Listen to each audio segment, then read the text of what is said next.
if you're one of our haters who are out there watching. I want to warn people about hypnoporn. We need to stay meta. Stop that. Need new tires? Like, what? If Jim would shut up for a second. Oh, high fidelity. Okay, don't tell me to shut up. I'm not whining. I eat doggies. I eat doggies. Feels like a party. Stop that. It's a war. They have made it so that I cannot be celebrating July 4th. I don't care. I'm gonna lie. I'm not gonna pretend. I don't care. How do I think? That's what I think. I don't care. We're going to have to be smart. We're going to have to be strategic. We're going to have to be aggressive. I'm an alpha guy. I'll flip a table every time you aren't getting by. Let's go. Just push. It's all psychological warfare. I'm not part of QAnon. We know what they are doing. For Trump. If shit goes wrong, like, I will literally have to leave the country. Stop that. I'll land my initial plane.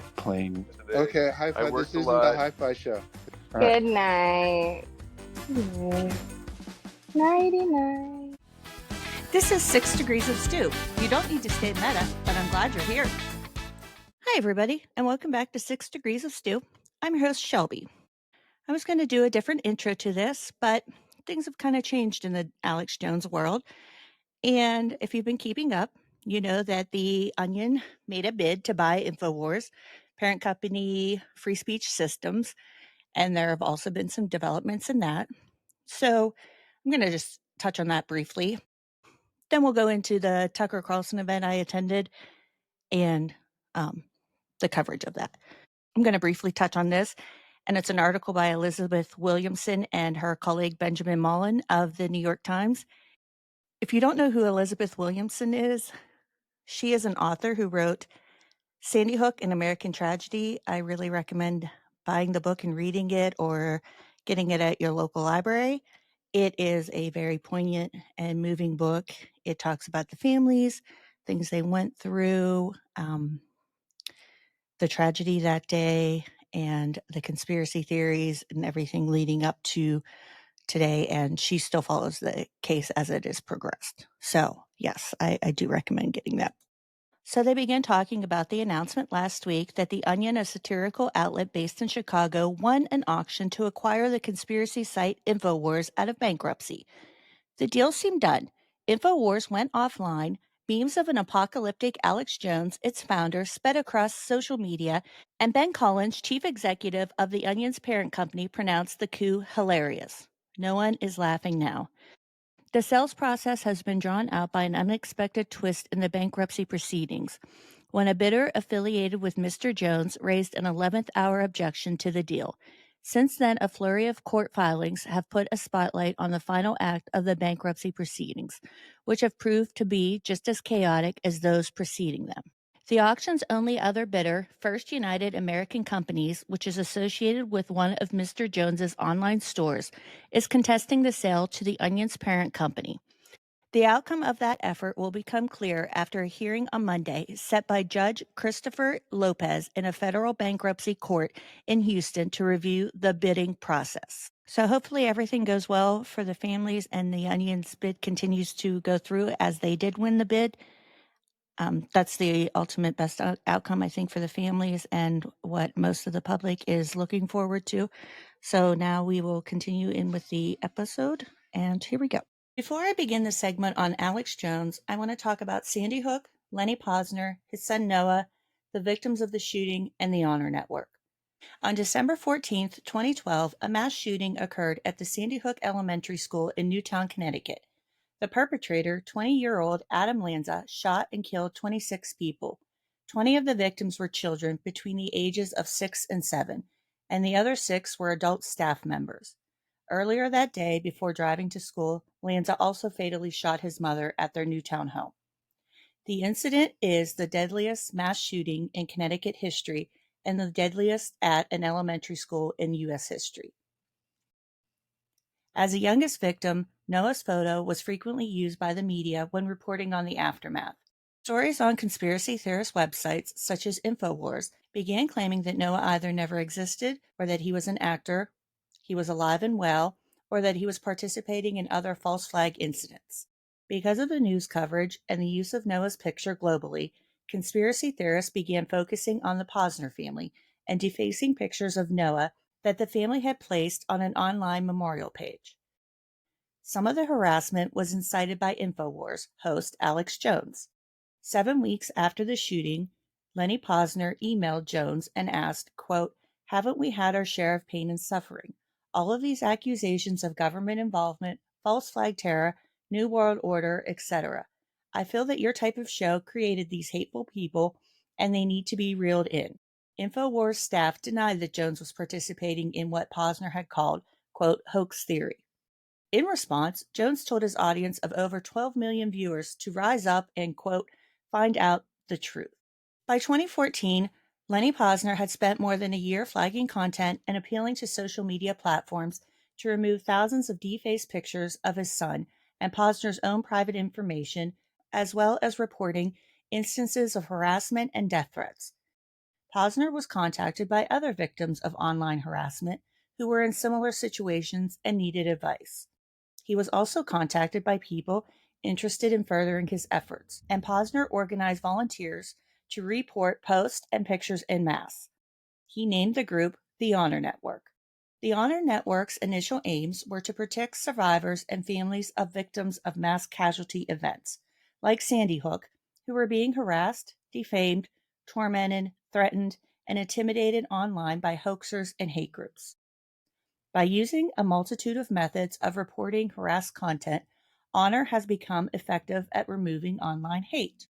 HONR has also assisted social media platforms in creating policies designed to better protect victims of mass casualty and highly publicized violent incidents.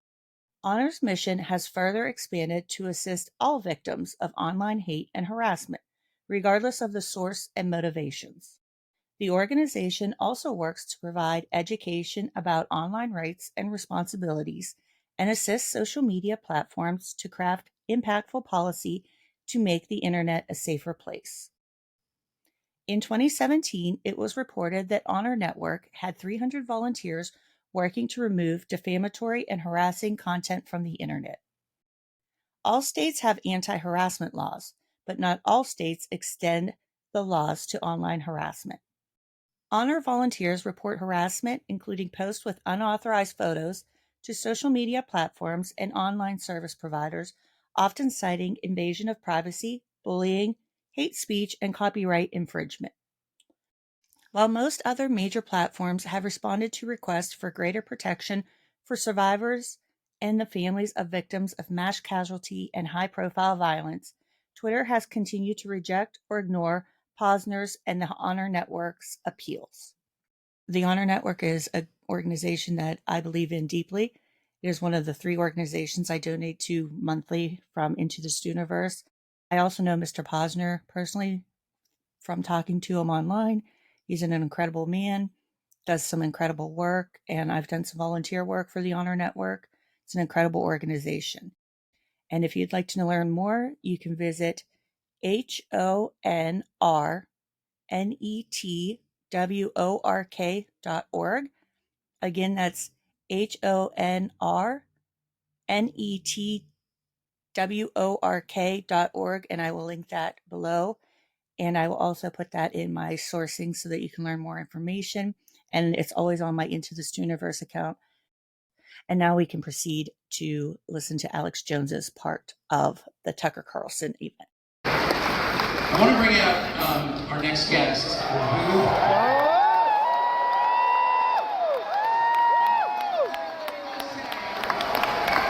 We had a little trouble finding an arena that would take him because he's so controversial. I'm grateful to where we are right now, to the people of Pennsylvania. But let me just say, can I say one thing about Alex Jones? So Alex Jones is one of those people you're supposed to be very shocked by. Here's the one fact about Alex Jones that I can't get over. Woo! Alex Jones predicted 9/11. And he did not think about this. And he did so on tape. Now, I worked in television my whole life. When you're on TV, there's a timestamp. We don't need to guess. I'm on TV for decades saying super dumb things, which live forever on YouTube. Alex Jones, in the summer of 2001, said, you need to call the White House right now because planes are going to hit the World Trade Center and they're going to blame it on Osama bin Laden. He said that. I've seen the tape. You can look it up. So check this out. So I lived in DC at the time. Trust me, I had a daily news show on another channel. Not one person was saying anything like that. So Alex Jones says that it's on tape. We can prove he said that. It happens. I'm going to pause here for a second because Alex Jones absolutely did not predict 9/11, and Tucker Carlson slyly mentions that he was on another network working, but he doesn't ever really talk about what other network he was on, and that was CNN. So I have a couple articles, and we're going to go through how Alex Jones absolutely did not predict 9/11. And it is just spliced videos that people put together over the years, and Knowledge Fight really does a good job of this. They've gone through and done this as well. And I found a recent article from the Daily Dot in September, and they did an excellent job as well. And that's where I'm going to source from. But if you go and listen to Knowledge Fight, they do an excellent job. They've covered this several times. Dan's probably exhausted from doing it, but they do a really good job of covering all things Alex Jones. So the first article addressing where Tucker Carlson used to work when he heard Alex Jones was a prophet was CNN. And the article's from Columbia Journalism Review, and it's dated September 5th, 2018, The Mystery of Tucker Carlson. And it gives a very good background of who Tucker Carlson is, where he grew up, how wealthy he really is, and how he tries to portray himself as an everyday man. And it goes through his media history and how he got rejected from the CIA and decided to go into journalism, and then his career today. I'm only focusing on the CNN part. Carlson was on TV regularly as a talking head. 5 years later, in 2000, he was asked to go on CNN to give commentary after the Lieberman-Cheney debate. That analysis launched the CNN show The Spin Room, co-hosted by Carlson and Bill Press. It aired at 1 in the morning, then 11 and 11:30 at night, before finally coming to rest at 10:30. The show was short-lived and little loved. But somehow, despite the cancellation of his debut show, Carlson's career as a player in political TV was on. In 2001, Carlson was asked to co-host Crossfire with Paul Begala. He also hosted a weekly public affairs show on PBS, Tucker Carlson Unfiltered. The most notable moment on Crossfire, the one everyone remembers, aired on October 15th, 2004. That was the day Jon Stewart came on Crossfire and called Tucker Carlson a dick. Crossfire was canceled a few months after the Stewart appearance. For about a second, the moment marked a watershed for Carlson. He seemed to change. He got an MSNBC show and told people he would totally be different. He wouldn't shout, and he ditched his bow tie. But MSNBC show got canceled too. In 2008, he and his college roommate, former Dick Cheney aide Neil Patel, launched a media startup called The Daily Caller. The Caller was supposed to be a new kind of conservative outlet, thoughtful, responsible, and researched. And we know how Tucker's career went after The Daily Caller. I just wanted to give a brief snapshot of Tucker Carlson working for CNN, PBS, and NBC because I don't think he really likes to talk about that much of his era because he likes to be seen as this maverick fighting against mainstream media, legacy media, look at me. And the article's really good. Now let's debunk Alex Jones's bullshit story about predicting 9/11 and everybody saying he did. He absolutely did not predict 9/11. This article is from September 2nd of 2024. It's from the Daily Dot, and it's titled, Did Alex Jones Predict 9/11? Jones talked about airplanes crashing, the World Trade Center, and Osama bin Laden back in July 2001. In the full broadcast from that day, Jones discussed how governments use and react to terrorist attacks for their own ends. blaming the U.S. government for the Oklahoma City bombing in 1995 and the original World Trade Center bombing 2 years earlier. Quote, "Tyranny is enveloping the globe," Jones said in the broadcast of Infowars on a local station. Quote, "And the United States is a shining jewel the globalists want to bring down, and they will use terrorism as the pretext to get it done." In the full broadcast, Jones discusses James Bamford's 2001 book, Body of Secrets, Anatomy of the Ultra-Secret National Security Agency. The Baltimore Sun reviewed the book on April 24th of the same year, which Jones refers to in the clip. Bamford uses public record requests and archival research to unearth formally classified documents from the NSA and Department of Defense, detailing some of the more clandestine and unsavory sides of the agency's histories. And we're going to go into Operation Northwoods. The moment in the clip where Jones mentions the Joint Chiefs of Staff wanting to blow up airliners is a reference to one of the operations Bamford documented in his book, not the 9/11 attacks. So Jones was referencing Bamford's book when he was discussing blowing up airliners. He was talking about this Operation Northwoods that Bamford had discussed in his book that he wrote. He wasn't making up something new on his own. He was discussing a portion from Bamford's book. And what that is it was codenamed Operation Northwoods. And it actually was never put into action. The Joint Chiefs of Staff in 1962 drafted a proposal for a false flag terrorist campaign in Miami, which would have been blamed on Cuban communist forces. The attack would intend to undermine the popularity of the Cuban communist leader Fidel Castro. And the document notes that, quote, "casualty list in U.S. newspapers would cause a helpful wave of indignation." President John F. Kennedy rejected the plan, though later approved a CIA plan codenamed Operation Mongoose, which included terrorist attacks in Cuba itself. And I'm going to pause right here because this is where we do have some real conspiracies, right, in the United States. So this is a real thing that Bamford had looked up and found unsavory operations that were proposed and drafted by intelligence agencies in the U.S. We do have these. There are real conspiracies in the United States and across the world. This is where it makes it hard for people who see these real conspiracies, because they do exist. And then you have the ones like Alex Jones, who is a fabulist with conspiracies, just making things up out of whole cloth and just combining them and mixing them up for his own purposes.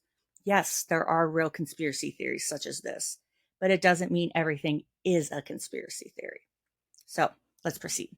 Jones's mention of the World Trade Center in the video isn't a prediction, but a reference to the 1993 World Trade Center bombing, which injured at least 1,000 people.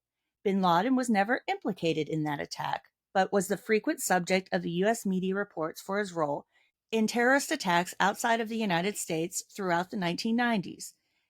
In 1998, he called for attacks by Muslims against the United States, and later that year, 2 U.S. embassy bombings in Africa killed 220 people. So there we have it again. Jones wasn't making a prediction. The World Trade Centers had been bombed in 1993, and in fact, the morning of 9/11, when I had the Today Show on, and when I briefly looked up, I thought they were doing a news piece on the 1993 World Trade Center bombing because I knew that that had happened before. So it wasn't like Jones was this, all-knowing prophet or, had all these prophecies. This had already occurred, and people were talking about Osama bin Laden in the 90s. It was everywhere, and he was encouraging attacks against the United States, and there were those embassy bombings. Jones's reference to bin Laden's CIA links picked up on allegations that have been the subject of speculation for years. In the 1980s, he was part of a group that became Al-Qaeda, which fought against the Soviet invasion of Afghanistan. According to the BBC, bin Laden's forces received American and Saudi funds, and bin Laden may have received CIA training at that time too. But while Jones was clearly following international news carefully, from listening to the whole broadcast of Alex Jones that day, it is clear that he wasn't predicting that bin Laden was going to slam airplanes into the World Trade Center, as Carlson's edited clips frame it, and all over the internet. Instead, Jones predicted a massive bioweapon attack. Quote, "There was a story that came out Monday from the Associated Press," Jones explained. "They are saying that between 1 million and 4 million Americans are going to die, that it's not a question of if, but when, that it's unavoidable, inevitable. We will be hit by terrorism. Martial law will be declared. People will be rounded up forcibly." Jones wasn't exactly wrong about the bio attack. Days after 9/11, letters containing anthrax spores were sent to former senators Tom Daschle and Patrick Leahy. The death toll was far from the scale Jones warned about. 5 people died and 17 were injured. Nobody was ever convicted for the attacks, and the National Academy of Sciences released a report in 2011 casting doubt on the guilt of the FBI's main suspect, who committed suicide in 2008. And now we're going to talk about one of the granddaddies of conspiracy theorists, Bill Cooper, and you could really do a whole podcast about Bill Cooper. And I'm sure there are podcasts out there about Bill Cooper, but just going to cover a little bit and what the Daily Dot talked about. About a month before Jones's 9/11 prediction, Cooper discussed the possibility of a terrorist attack that was going to be blamed on bin Laden on his show. In that broadcast on June 28th, Cooper talked about a CNN interview with bin Laden, which he found suspicious. Cooper said it strained credulity that a reporter could get to bin Laden when intelligence agencies were supposed to be hunting for him and couldn't find him. Cooper said that the reason behind the interview was to prime American news watchers to blame bin Laden when a terrorist attack did happen. "I'm telling you to be prepared for a major attack," Cooper predicted, claiming that a large American city would be hit. "Something terrible is going to happen in this country, and whatever is going to happen, they're going to blame Osama bin Laden. Don't you even believe it." So, did Alex Jones predict 9/11? He didn't. He absolutely did not predict 9/11. Alex Jones unequivocally did not predict 9/11. But, like a lot of people who follow the news obsessively, including conspiracy theorists like Cooper, he did pick up on a growing conviction in intelligence circles that an attack was coming sooner rather than later. So no, he did not predict 9/11. Let's return to Tucker introing Alex Jones. Why did the U.S. government call Alex Jones and say, "How could you have not clearly you're a prophet of some kind. We need you in this global war on terror because clearly you can see things that nobody else can see. That's incredible. Have you even met anybody who's predicted something like that?" No, you haven't. Like, I've never met anyone. I met everybody. I've never met anybody who did anything like that. But instead of celebrating Alex Jones for making the most unbelievable call in the history of the news business, they said about the FBI sets about trying to destroy him. And so begins this incredible saga of lies about Alex Jones, which you probably all heard about. I'm not going to relitigate it, but that was the FBI that did that. And they tried to bankrupt Alex Jones. They tried to put Alex Jones in prison. Why would you put the guy who called that in prison? This guy is clearly on the side of the United States. He's trying to help our country. So, if there's only one thing you know about Alex, everything I said is 100% true, by the way. I'm not guessing by this fact. If there's one thing to know about Alex Jones, it's that. And on the basis of that, I will always believe, and I will always say in public, that Alex Jones is the most extraordinary person I've ever met. And so I am proud to have him. Not having him here because it's like naughty, ooh, Alex Jones. It's like, no. I'm proud to know Alex Jones. I'm proud to know the person trying to warn the country about the worst terror attack in our history and was persecuted for it. And with that, ladies and gentlemen, Alex Jones.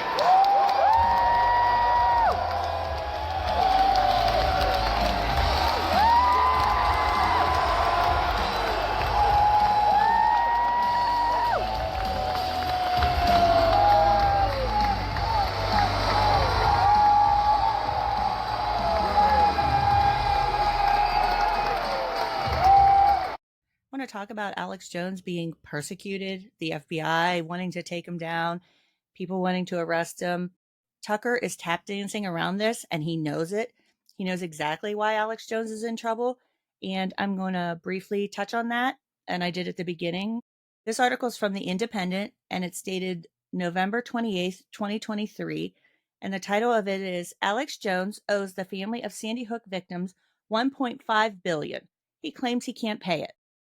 After 20 children and 6 educators were killed by a gunman at Sandy Hook Elementary School in Newtown, Connecticut in 2012, Jones repeatedly said on his show that the shooting never happened and was staged in an effort to tighten gun laws. Relatives of many, but not all, of the Sandy Hook victims sued Jones in Connecticut and Texas, winning nearly $1.5 billion in judgments against him. I don't think that's nearly enough, and I think Jones needs to be held accountable for his deeds above and beyond that. In October, Lopez ruled that Jones could not use bankruptcy protection to avoid paying more than $1.1 billion of that debt. And currently, if you're following the news, they are liquidating his business Infowars, also known as Free Speech Systems. They are having an auction online. So I hope that goes well for the families. And I hope everything else continues to proceed along those lines. There are also other people that have spread this lie, and I hope they are held to account as well. Alex Jones isn't the only one, but yes, Tucker is very well aware of who Alex Jones is and what he has done, but he tap dances around it by saying, oh, the mean, scary FBI is out to get Alex Jones. Alex Jones has nobody else to blame but himself for where he is today and the issues he is facing. I don't feel bad for him at all. He did this. Who I do feel bad for are the families who have had to face torment over all of these years, and it continues today. That's who I feel bad for, not Alex Jones. He's not the most persecuted man in America or the country or the world. No, it's not Alex Jones. Those families face true pain every day, and it continues, and it will continue. So I don't feel bad for Alex Jones. He's not being persecuted. But let's continue. It's so funny. Going back to the point that it Trump's too good. What's true? It's Tucker's best idea. Tucker. It's true, and it makes me mad. And it goes back to what I was saying earlier, that the only thing they're good at is seizing the moral high ground, and they try to make you ashamed of the best things about your life, like being married or having normal kids or not castrating your children or whatever, or knowing Alex Jones. Like, oh, how can you know Alex Jones? And I'm sick of it. And I'm just going to say that Alex Jones is my friend. There's nothing to be ashamed of there. And you shouldn't be either. They should be ashamed. He called 9/11 and they tried to put him in jail for it. So anyway, thank you. Well, thanks for having me. I gotta say.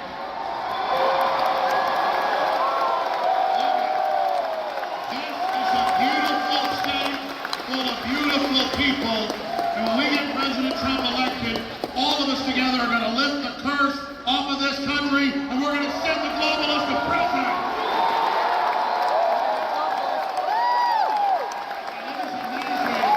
It is amazing to meet all these great people, and whether they're black, white, old, young, to see the electricity in people's eyes that are populous, and that are Americans, and that love God, and that love children, and love freedom, and hate tyranny. I can feel the strength in this auditorium and capacity. I got told the globalists a long time ago, I don't know how all this is going to end, but if they want to fight, they better believe they've got one. Woo! It just makes me laugh. Alex Jones, so controversial. Love God, love America, love freedom. Oh, you're so radical. Tucker, Alex, the one thing I always give Alex props for that no one ever gives him credit for, Alex Jones has stood against war for 30 years every single day of his history. But I'm for the war peacefully with information against the globalists. The real war's here with the globalists and Soros and Obama and the New World. I'm going to pause here for a second and talk about using the word globalist and how it is couched anti-Semitic language. And Alex Jones will do this a lot. You'll hear it from Tucker Carlson, Jack Posobiec, and others on the right and far right. I want to discuss that. So I have 2 short articles that I'm going to quote from. The word globalist and globalism can be used in a non-anti-Semitic manner, but it is the way they use it when they attach it to Soros, Klaus Schwab, the banking system, and when money gets mentioned, that is where the couched anti-Semitic language comes in, and you know exactly what they're referencing, and they do too. So this article is from the Jewish Chronicle. It's from March 21st, 2018, and it's titled, Why We Need to Worry When People Talk About Globalists. Once they start talking about international banks, it's a safe bet that anti-Semitism isn't far behind. For the alt-right, aka American neo-Nazis, the word globalist is pretty much a synonym for Jews, as in the Jews like George Soros, who, they argue, want to install a global movement, or the Jews who are already pulling the strings of the global movement, depending on which paranoid Jew hater you're talking to. And that's very on point, and that's what I was referencing to. And I have another article here. It's from Forward, and it's dated October 24th, 2018, is ranting against globalism anti-Semitic. The connection between globalist and Jew is, in part, the old anti-Semitic smear that Jews are not truly loyal citizens of any nation. Hitler described Jews as, quote, international elements that conduct their businesses everywhere, thus harming and undermining good people who are bound to their soil, to the fatherland. Use of globalist as a negative term can be a dog whistle for the far right. Those who recognize its roots in Hitler's philosophy recognize that it is an encoded way of denigrating Jews. So when you hear people like Alex Jones saying globalist, globalist, globalist over and over again, and they start talking about money, banking, entertainment, Hollywood, George Soros will get thrown in, Klaus Schwab, the World Economic Forum, things of that nature. It's anti-Semitic couched language where they won't actually come out and say what they mean. Let's continue with Alex.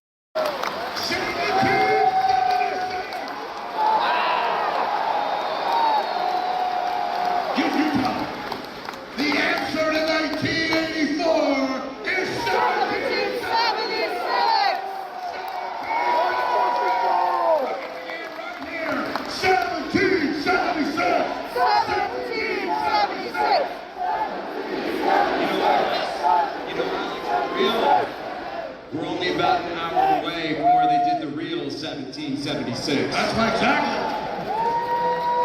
Bless you for saying that. So what do you think, what is going to happen in the next 40 days, do you think?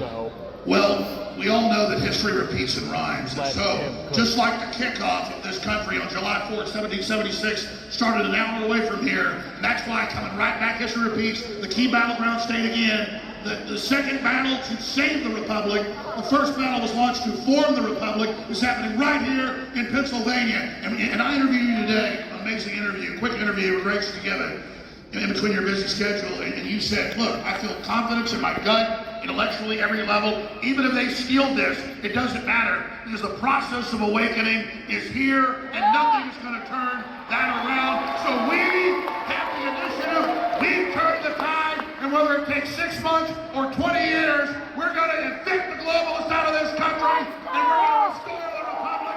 Victory is ours!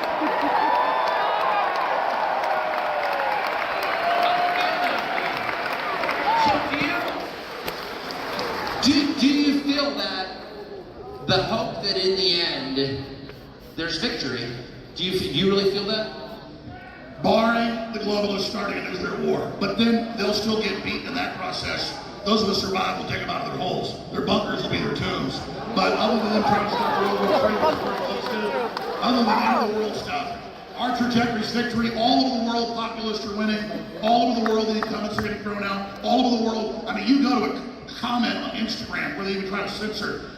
And Bill Gates does an interview, there'll be 20 million views, and I'll read for an hour and can't find one person that isn't exposing him.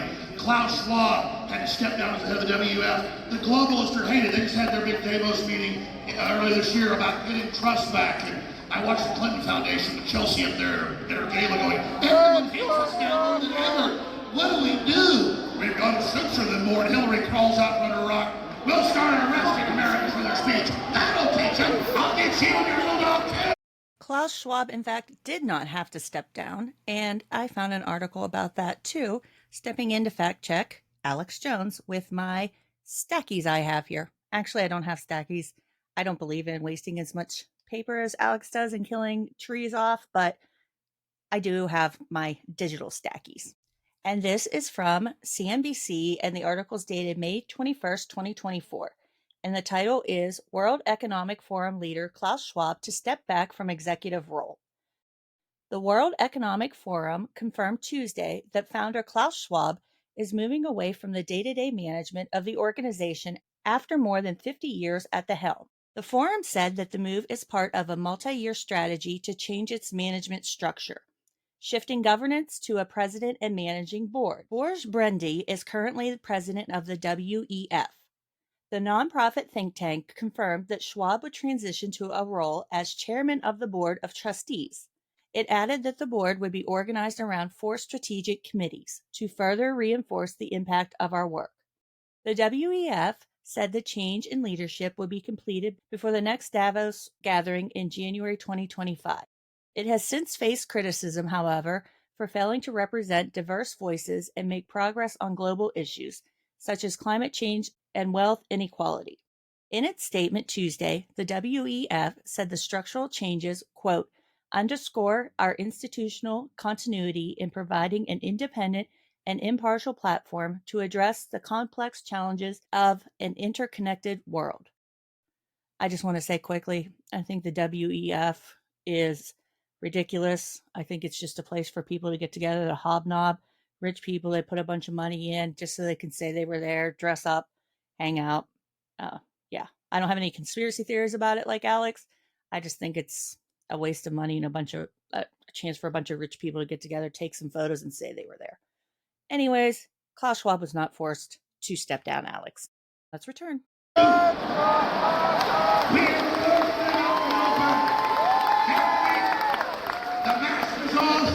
And now the sleeping giant is awakened.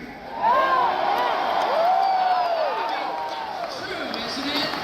That no one you ever meet in real life outside the Atlantic magazine and the Aspen Institute and that Freaky Walls character, no actual person is for any of this. And nobody's for tampons in boys' bathrooms. We talked about this earlier today, and we're hearing the historian and a journalist, you know about it, but most people don't know about it.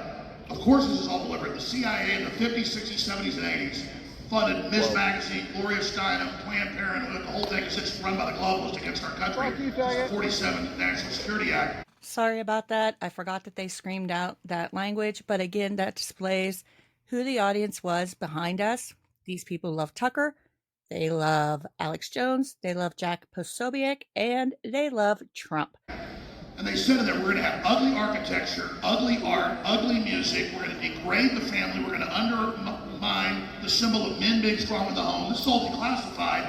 And they sold that image to demoralize us and break our will. And we were asleep back then and didn't know the government had been hijacked. They thought Americans were intimidated and bullied and weak. No, we were asleep.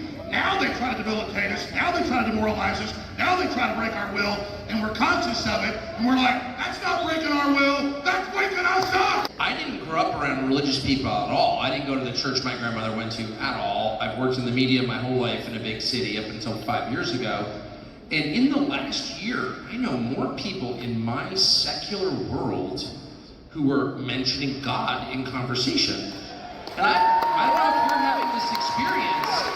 It's very striking to me. Do you notice this? When we followed God, we had nothing but prosperity and success. When we got rid of God, everything fell apart. I mean, people think Texas is a good place.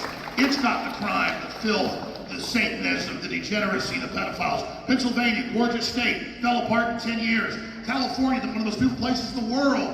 Total deep red. Ronald Reagan, total crap hole now. It's spiritual blight. And people are recognizing that because now they understand we're getting sucked down a vortex into literal hell, and we got to reach back up to God, and God will take us out of this. But I ask you, so you never give me a straight answer, but since there are thousands of people watching, maybe you will now. What's it like to be vindicated on everything?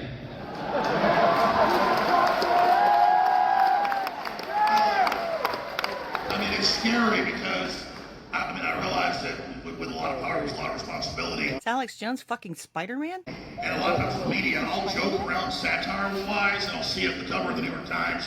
And clearly, people aren't seeing the video. I'm saying it's a joke. Like, Jones wants to kill his neighbors. No, I said, there's a nuclear war, we all collapse. And my kids are starving, I'm not short of food. I will eat the liberal neighbors, not my conservatives. It's more of a joke, but so when people take what I say so serious, I joke a lot less. I used to joke a lot, but now the show is not. It used to be like half comedy, because I like to have fun.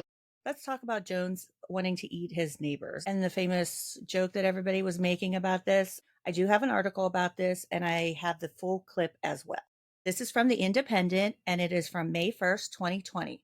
Alex Jones says he kill and cook his neighbors.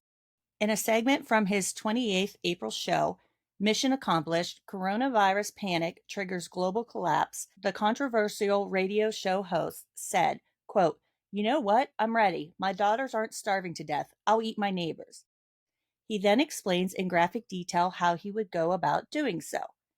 A 1-minute long edited segment of the show was posted to Twitter by Jones's ex-wife, Kelly Jones, with whom he had battled in court for custody of their 3 children. Miss Jones tweeted, quote, "This is my husband, Alex Jones, graphically describing how he'd kill and eat his neighbors to feed my kids. Homicidal, terrifying. Quote, I lost my kids for tweeting about injustice. This is unjust to my kids. This is a mom's worst nightmare. The court must act," she added, before asking for retweets to further her cause. The Joneses divorced in March 2015, and in 2017, Miss Jones sought sole or joint custody of the children due to her husband's behavior. He has a history of wild conspiracy theories and on-air rants. Miss Jones says that he is, quote, "not a stable person."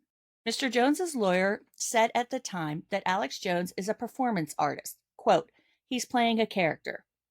Miss Jones won joint custody and in March 2020 launched a further custody case for the 2 younger children following Mr. Jones's arrest for driving under the influence of alcohol. Having said for the courts that he is just joking and isn't going to eat anybody, he later adds, quote, "Oh, I'm a performance artist like they say. Alex Jones isn't real. Everybody knows I'm as fake as they come." Were Mr. Jones to be serious, there is some solace for his neighbors. He only sees a 60% chance of the kind of collapse of society that might lead him to, quote, "chop 'em up," and he has a few years' worth of food stored away to get through first.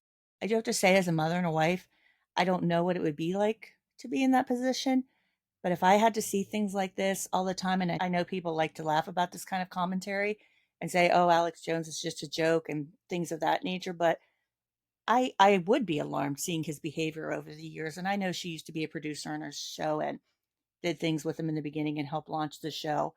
But still, I mean, when you watch how Alex Jones has progressed over the years, his behavior has become much more alarming. And yeah, I would be concerned too.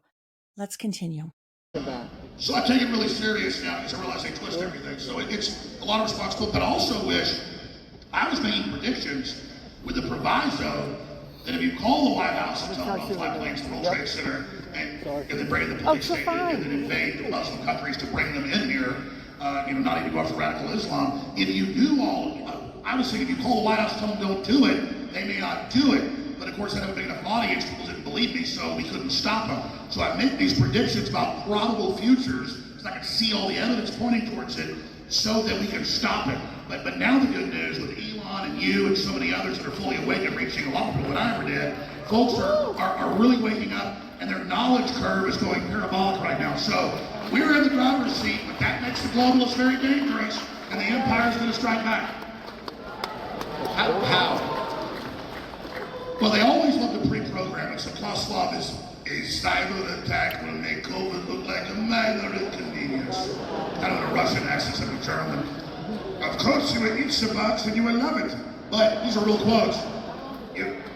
We don't need too many people in the future to polish your robots. These are real quotes. You all know Harari. Oh, the future's not human. You're just obsolete. We're going to be the gods. I don't believe in God now, he said, but I'll be the God of the clouds. Ray Kurzweil at Google. He says, I don't believe in God yet. I'm going to become a God. But to do that, All you folks just want to be good, decent people and live a good life and experience God's great creation and love God. You need to be gotten out of the way for the rise of their new uber-mentioned Superman. So we're right back to all of that, and that's why you have the official plan of depopulation by the UN down to 500 million. That's an 80+% reduction. That's official. That was on the Georgia Guidestones in Georgia until somebody blew it up, but nobody ever heard of it.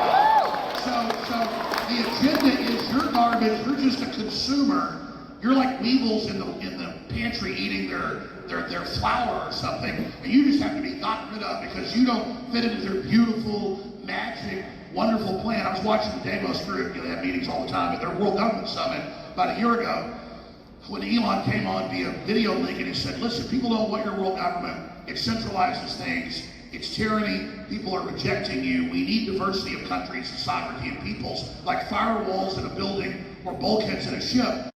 Let's talk about Elon Musk and Davos. And right there, Alex Jones just got two things very confused, and I'm going to clear that up. I haven't read as many white papers as Alex, but I do know the difference between these two things. So here's an article from January 17th of 2023 from the AP titled, Davos Organizers, Musk wasn't invited despite what he says. The World Economic Forum says billionaire Elon Musk wasn't on the guest list for the annual meeting of business executives and cultural trendsetters in Davos, Switzerland, despite what the Twitter owner claims.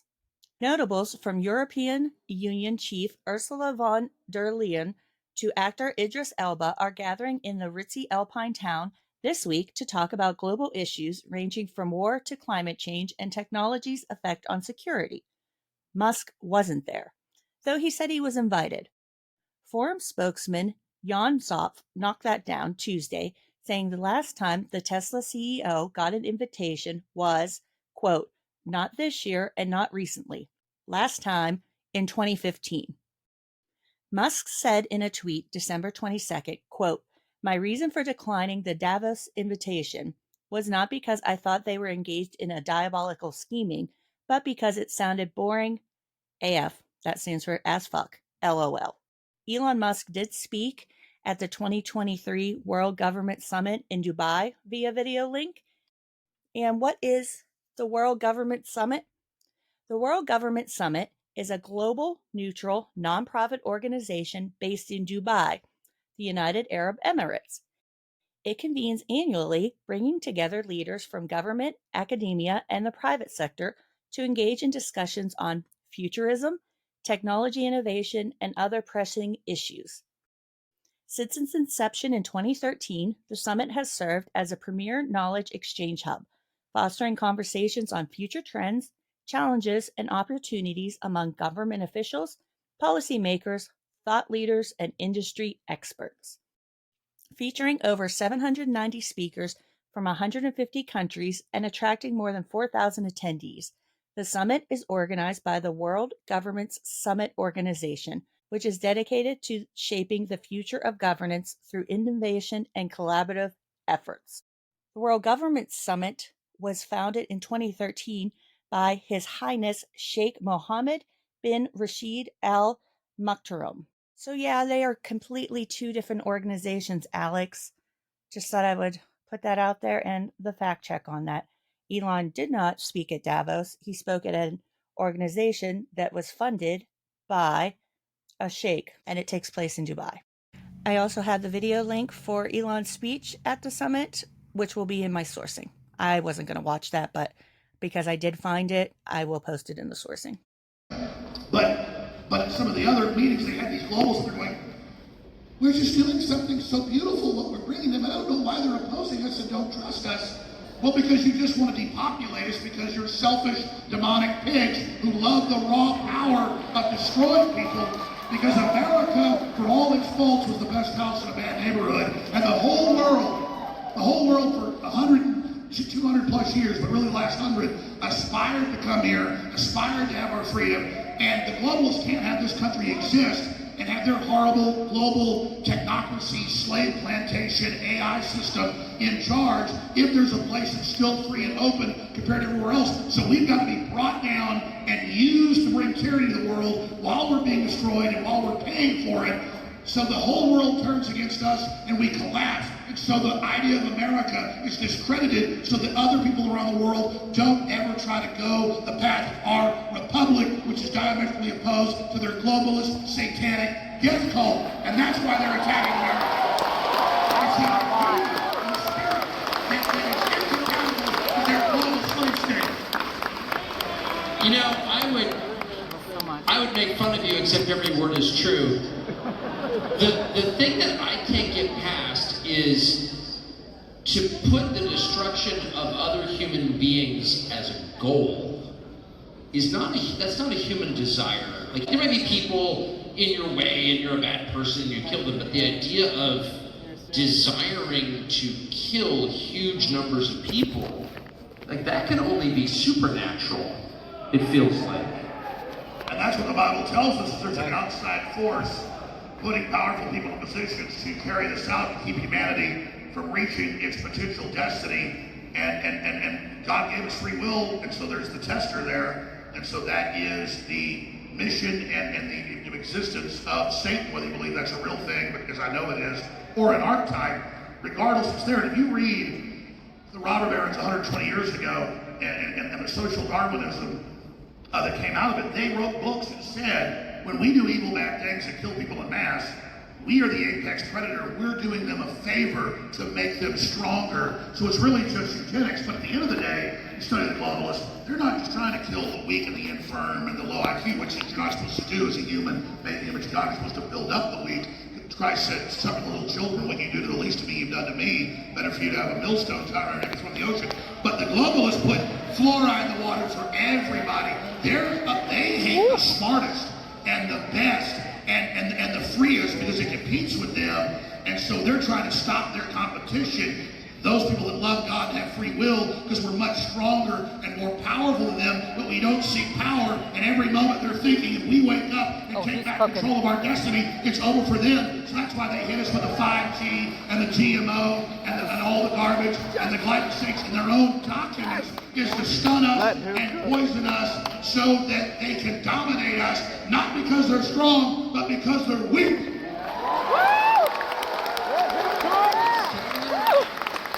They hate strength. They hate strong men, above all. Obviously. I was talking to somebody the other day who's not conservative, who said to me off camera, you know, the chemicals in our water, for example, are changing the sex of frogs. But I did say, are you telling me they're turning the frogs gay?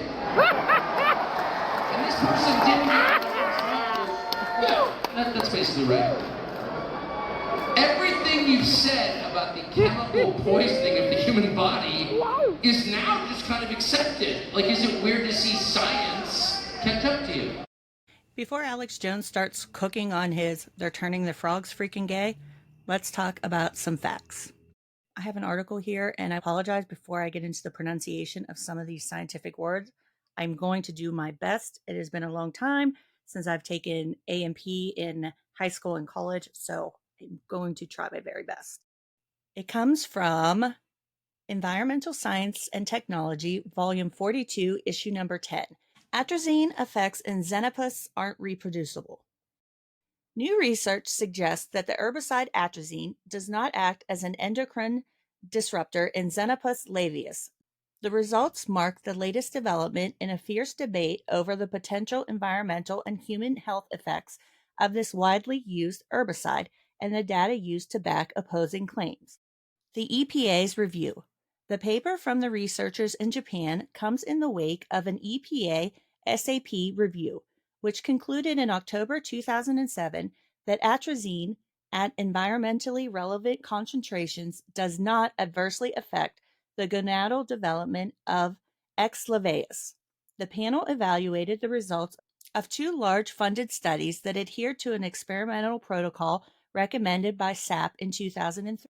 Both labs raised X. laevius tadpoles in glass tanks set up with a flow-through water system similar to the systems in most fish stores. 5 groups consisting of 200 frogs each were exposed to 0.01 to 100 ppb atrazine. The researchers looked for changes in sex ratio and the presence of mixed-sex animals, but they did not find any statistically significant changes. Amphibian species are undoubtedly in decline, but the failure of recent studies to find that atrazine feminizes X. laevius calls into question the herbicide's role in that decline. Quote, "Something or some number of things that we don't understand is going on with frogs," said Skelly, one of the researchers. I have another article from the Washington Post, and it's dated June 10th of 2019. How gendered language leads scientists astray. When researchers speak carelessly about animals they study, they inadvertently fuel human bigotry. In the animal world, there are indeed amazing species, such as some coral reef fishes that can switch sexes as adults. As it happens, however, adult frogs don't happen to be among them, as far as anyone has been able to tell. That said, hundreds of laboratory experiments over the past century have shown that tadpole offspring of frogs may switch sex before metamorphosizing into frogs. This means that any given amphibian may be genetically male based on its chromosomes, but have a different expressed sex based on having ovaries and vice versa. That fact may have inspired the fantasy science in that Jurassic Park scene, and it has promoted real scientists to speak out about sex and gender in ways that are culturally loaded and potentially dangerous. Many of us have too casually used the term such as feminize and demasculinize to discuss such shifts. This has led media outlets, including CNN, the New York Times, and National Geographic, to embrace the same vocabulary in stories about the supposed effects of chemical contaminants on amphibian and fish populations. Troublingly, this is the same language that homophobic groups deploy against the LGBTQIA+ community when they are attacking trans and queer people's rights to raise families, use bathrooms, access health care, or even exist. Sometimes these two tendencies overlap, as they did when the conspiracy theorist Alex Jones absurdly claimed that the U.S. government puts chemicals in the waters that, quote, turn the freaking frogs gay. When scientists are imprecise about sex and gender, they run the risk of providing a supposedly scientific justification for sexist and homophobic norms and policies. Research like this has substantial political consequences, including giving influential men such as Lawrence Summers and Jordan Peterson, quote, evidence to claim that women are naturally bad mathematicians or that trans people are just confused about biology. Most research on sex reversal over the past several decades has focused on contaminants known as endocrine disrupting chemicals, or EDCs. EDCs have received a lot of media attention because of how they affect the development of ovaries and testes, as well as various genitalia, in frogs, fish, and other animals, including mammals. EDCs are found in everything from pharmaceuticals to pesticides to plastics and personal care products, which is how they've contaminated much of the Earth's water, where most frog species spend the majority of their lives. To the extent that Jones was referring to anything real, it's probably these pollutants that inspired his profoundly misguided claims about, quote, gay frogs. A direct link between EDCs and sex-reversed frogs has been observed only in laboratory, not in the wild. What's causing sex reversal in these wild frog populations is not yet clear, but our latest data suggests that the natural temperature variation occurring independently of urbanization or climate change may be a catalyst. Whatever the harmful effects of EDCs might be, these contaminants might not be causing frogs to switch sex in the wild. It's possible that we perceive sex reversal only as an unnatural harm because of our socially conditioned expectations about sex and gender. Incorrectly conflating gender with sex or applying gendered terms to non-human animals isn't simply a matter of semantics. This kind of language reinforces the notion that heterosexuality is natural and universal, and that all sexualities are therefore abnormal. When we allow instead for the real possibility that frog reversal might be perfectly natural, it is easy to notice how incorrect it is that we believe heterosexuality and binary sex to be normal or the default. Similarly, describing frogs or any animal as feminized or demasculinized is problematic at multiple levels. First, frogs are not feminine or masculine to begin with. Those are human descriptions of the socially constructed human gender binary, not sex. Second, by equating frog sex with human genders and sexuality, terms such as feminized frogs exasperate prejudices against gender nonconforming people. Third, as new research demonstrates, frog sex reversal is not necessarily harmful and can be quite common in wild populations. When we project our anthropocentric assumptions on amphibians, we might actually miss what's good or bad for them. Synthetic chemicals, including EDCs, may well play a role in this steep decline. Chemical contamination of water presents a serious threat to amphibians, given that most species spend a majority of their lives in the water.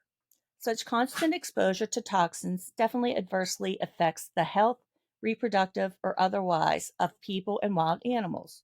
Unfortunately, heteronormative assumptions about normal and natural sex and gender act as blinders, potentially causing scientists and advocates rightly concerned about ubiquitous EDC exposure to fixate on the wrong piece of the puzzle.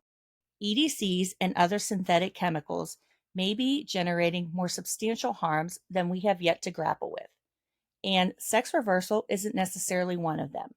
Given the enormous quantities of poorly understood chemicals supersaturating all of our environments, and given today's ecological crisis of mass population declines, it is essential that we attend to both social and environmental context. Degendering our language enables us to learn about the organisms we care about and which our global ecosystems depend upon, with greater clarity and without cruelly alienating certain human communities. Both science and society need to break free from our heteronormative fetters to better understand, appreciate, and coexist with the stunning spectrum of life on Earth. Let's resume Alex talking about the frogs, and we'll get into some of his other theories about nature.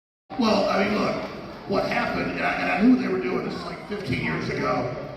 I did like an hour-long analysis from South African University and a university in Japan, a university of, I think, Rice in Houston, and the University of Berkeley in California, that just a little bit of atrazine would bend the gender of almost all the frogs, sterilize a lot of them, and turn a large portion of them where they would try to have sex with males and confuse them so much in their development as embryos floating around in the creek or pond. And so I did all that science, then I said, listen, this isn't about hating gay people or something. This is about chemicals in the water that turn the freaking frogs in. And what I'm saying, and the frogs are microcosm of us. Well, then within 2 weeks, every late night comedy show, every one of them came out and did a monologue and attacked me. And then it turned out later that they were being directed by major foundations and the CIA. They even later bragged, oh yeah, Chucky Schumer, we work with the body with him in the foundation. They actually came to them with a script that said attack Alex Jones, because they went, ignore the hour of serious stuff he talked about, make it a joke. So their joke about frogs made it blow up even bigger in their face. But you have to understand, they know people don't believe the news anymore, at least for 20 years. So it's the nightly comedy shows that are totally written by the globalists, and they give the comedy writers what they want them to do. And so whenever you see them, it's like, oh, look, the shots are good. We're all getting them. Take 10. It all works wonderful. Arrest Donald Trump. That's literally the CIA, the Carnegie Foundation, the Ford Foundation, the Rockefeller Foundation, assaulting you when you're at home drinking a beer, trying to watch some comedy. And so that's, people think I predicted. God, he was right. The frogs are all turning gay, and then they're dying. No, it's been known forever, and that's Bertrand Russell. He wrote back in the 60s, he said we ought to have a world government that just drops hydrogen bombs on most of the populations, because the too big a population will have wars. We have to have a controlled nuclear war, and that'll fix it, and create all this. And he also went on to write a bunch of books. Pull his quotes up. Oh, we'll put chemicals in the water to lower fertility and bend the gender of men. We'll put chemicals in the vaccines to sterilize people who get cancer. And so, listen, they used to have all these top globalists, we're very honest about the 70s, they used to have, like Paul Ehrlich, you can pull this up on Twitter or anywhere, X. Paul Ehrlich goes on a TV show in 79, one of the big Hollywood shows. He goes, listen, we're working with the foundations. and we're going to have every father figure be lazy and stupid and dumb, and that'll break up the family, and then the kids that do live will control by the state, but everybody else will abort the kids because there's too many people. We'll all be dead by 1987 at current rates. It's not Malthusian. None of it was true. Like Al Gore was saying about 2017, all the ice caps have melted. They're bigger than ever. It's all lies. They know it is. But back then, they were very honest about he was all over, 60 Minutes, you name it. Oh, yeah, we're going to destroy the family because the family creates people, and too many people's bad. They're public, so almost everything I say is from these dirtbag scumbags. I mean, you go read the World Economic Forum. They say no humans by 2045, only cyborgs. The future's not human. Okay, let's talk about Paul Ehrlich, because Alex Jones brought him up, and he's really not going to explain who he is. And for anyone out there who doesn't know who he is, I'm not a big fan. I've seen some of his interviews. I'm familiar with his work, his predictions. Not a fan at all. And when Alex Jones talks about shows that he's been on, he really was on the Johnny Carson show. I think it was like 20, 25 times. Like, he was a very frequent guest on there. So let's talk about Paul Ehrlich. He is an American biologist known for his predictions and warnings about the consequences of population growth, including famine and resource depletion. Ehrlich is the Bing Professor Emeritus of Population Studies of the Department of Biology of Stanford University. He became well known for his book in 1968 that's titled The Population Bomb, and he co-authored it with his wife, Anne. And it's considered very controversial. And in that book, they famously stated that in the 1970s, hundreds of millions of people will starve to death in spite of any crash programs embarked upon now. Among the solutions suggested in that book, including various forms of coercion, such as eliminating tax benefits for having additional children. Ehrlich has been criticized for his approach and views, both for the pessimistic outlook and later on for the repeated failure of his predictions to come true. And they really do fail to come true. Ehrlich has acknowledged that some of what he predicted has not occurred, but nevertheless maintains that his predictions about disease and climate change were essentially correct, and that human overpopulation is a major problem. Quote, "We must have population control at home, hopefully through a system of incentives and penalties, but by compulsion if voluntary methods fail. We must use our political power to push other countries into programs which combine agricultural development and population control. Voluntary measures he has such endorsed include the easiest possible availability of birth control and abortion. In 1967, he went so far as to insist that countries such as India be allowed to starve, while aid would only be given to countries that were not considered to be hopeless. So he was willing to let India and its people starve, and let's only give aid to countries that weren't considered hopeless. So I don't know who was going to make those decisions, but I guess Ehrlich figured he was one of those people that had the greatest minds and, fuck India. During a 2004 interview, Ehrlich answered questions about the predictions he made in the population bomb. He acknowledged that some of what he had published had not occurred, but he stated that he felt, quote, little embarrassment, and reaffirmed his basic opinion that overpopulation is a major problem. So he just doubles down. He feels no embarrassment about his failed predictions, anything that he said. He just constantly doubles down. In a 2008 discussion hosted on the website Salon, Ehrlich was more critical of the United States specifically, claiming it should control its population and consumption as an example to the rest of the world. He still professed a belief that government should discourage people from having more than 2 children, suggesting, for example, a higher tax rate for larger families. On the first Earth Day in 1970, he warned in 10 years that all-important life in the sea will be extinct. Large areas of the coastline will have to be evacuated because of the stench of dead fish. In a 1971 speech, he predicted that, quote, by the year 2000, the United Kingdom will simply be a small group of impoverished islands, inhabited by some 70 million hungry people. Quote, if I were a gambler, Ehrlich concluded before boarding on a plane, I would take even money that England will not exist in the year 2000. When this scenario did not occur, he responded that, quote, "When you predict the future, you get things wrong. How wrong is another question. I would have lost if I had taken that bet. However, if you look closely at England, what can I tell you? They're having all kinds of problems, just like everybody else." He sounds very similar to Alex Jones in his predictions that don't come true, and then he tries to rework them. I don't know, I think Alex would kind of like Ehrlich if he sat down and talked to him. Another group of critics, generally of the political left, argue that Ehrlich emphasizes overpopulation too much as a problem in itself instead of distribution of resources. And this is where I fall. I mean, I have a lot of problems with this stuff, obviously, but we do need a better distribution of resources in our world. We have so many billionaires and millionaires in the world, and the distribution of wealth in our world is unbelievable. And we don't have a good distribution of resources. That's what we need, a distribution of resources. And that is where I come on for Ehrlich. One of my main criticisms.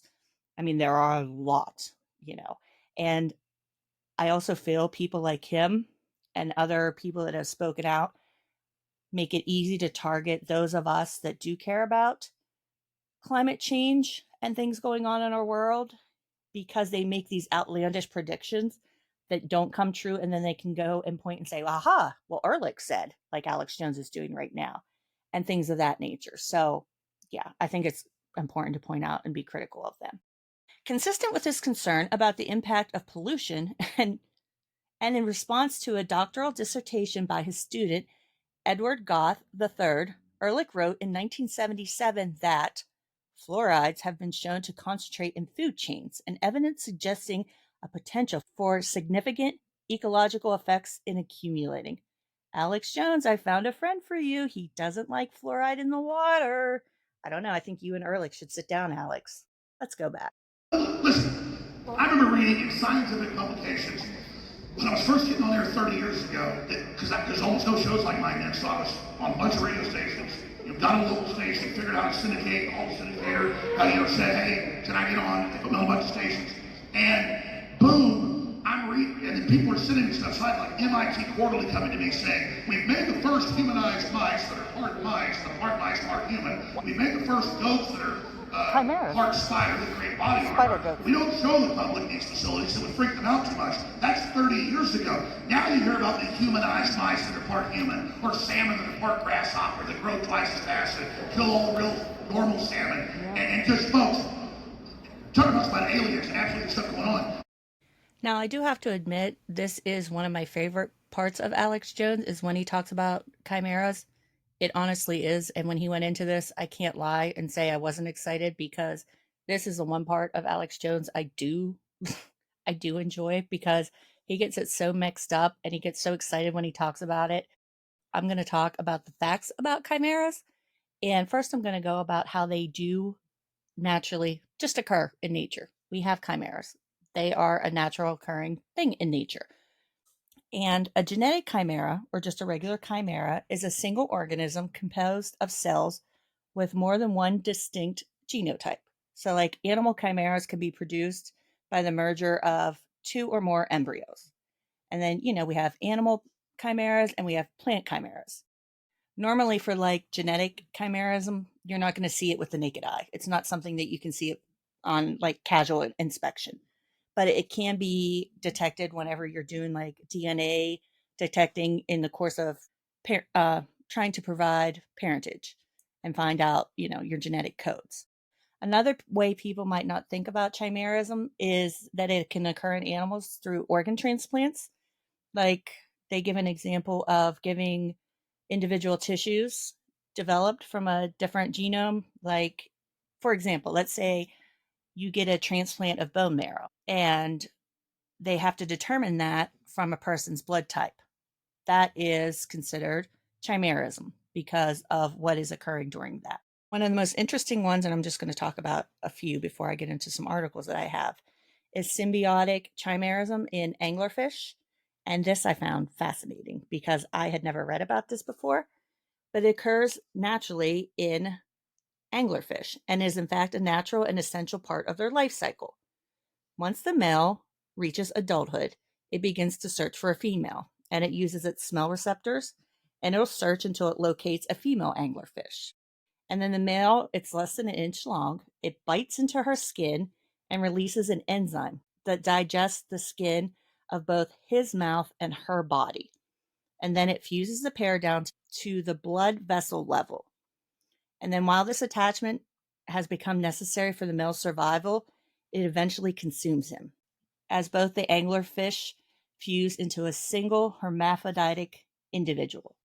And then sometimes in this process, more than one male will attach to the single female as a symbiote. And in this case, they will all be consumed into the body of the larger female angler. And then once they're fused to the female, the males will reach sexual maturity, developing large testicles as their other organs atrophy. This process allows for sperm to be in constant supply when the female produces an egg, so that the chimeric fish is able to have a greater number of offspring. And this cycle just keeps repeating itself, and it's just natural to the anglerfish, and it's why their population continues to this day. So I found that pretty interesting of chimerism in nature. This can also occur in other types of animals. As the organism develops, it can come to possess organs that have two different sets of chromosomes. The chimera may have a liver composed of cells with one set of chromosomes and have a kidney composed of cells with a second set of chromosomes. This has occurred in humans, and at one time it was thought to be extremely rare. Science has developed, and recent evidence suggests that that's not the case. And this I found interesting too, because I think they're absolutely adorable. This is particularly true for the marmoset. Recent research shows most marmosets are chimeras, sharing DNA with their fraternal twins. 95% of marmoset fraternal twins trade blood through chronic fusions, making them chimeras. So that was interesting to me as well, because, like I said, I think they're absolutely adorable. Now let's talk about Alex Jones's chimeras. I have an article from Reuters dated February 2nd, 2009. Animal-human clones don't work, U.S. company finds. Researchers who tried to use mouse, cow, and rabbit eggs to make human clones said Monday the effort failed to produce workable embryos, but added that they showed human cloning should work in principle. Mixing human and animal cells does not appear to program the egg properly, said Dr. Robert Lanza of Massachusetts-based Advanced Cell Technology. And the next article I found is from Science Advisor, and it's dated June 26th of 2019. Embryo experiments take baby steps toward growing human organs in livestock, faces ethical issues and basic science hurdles. The perpetual shortage of human organs for transplant has researchers turning to farm animals. Several biotech companies are genetically engineering pigs to make their organs more compatible with the human body. But some scientists are pursuing a different solution, growing fully human organs in pigs, sheep, or other animals, which could then be harvested for transplants. The idea is biologically daunting and ethically fraught, but a few teams are chipping away at a key roadblock, getting stem cells of one species to thrive in the embryo of another. Last month, a U.S. group reported in a preprint that it had grown chimpanzee stem cells in monkey embryos. And newly loosened regulations in Japan have encouraged researchers to seek approval for experiments to boost the survival of human cells in the developing embryos of rodents and pigs. Insoo Hyun, a bioethicist at Case Western Reserve University in Cleveland, Ohio, says the work is being done responsibly. Efforts such as the new chimp-monkey chimeras represent, quote, baby steps forward, gathering data as you go, he says. And I think that's a wise approach.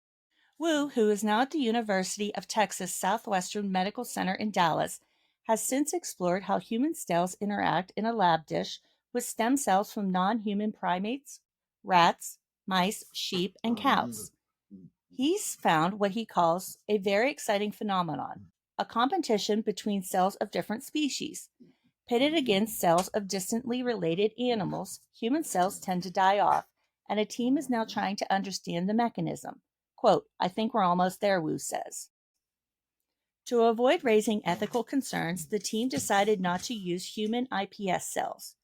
If a non-human primate embryo with added human cells were allowed to develop in a surrogate, and many human cells survived and and proliferated, the result would be an unprecedented primate chimera. Quote, people are concerned that the boundary between humans and animals could become blurred, said Fujiwara, a bioethicist at Kyoto University in Japan, who recently conducted a survey of attitudes towards animal-human chimeras in the Japanese public. Respondents were particularly worried that such animals could have enhanced intelligence or carry human sperm and egg cells. Nakauchi's team instead modified iPS cells from the closest human relative, the chimpanzee, and put them into rhesus embryos.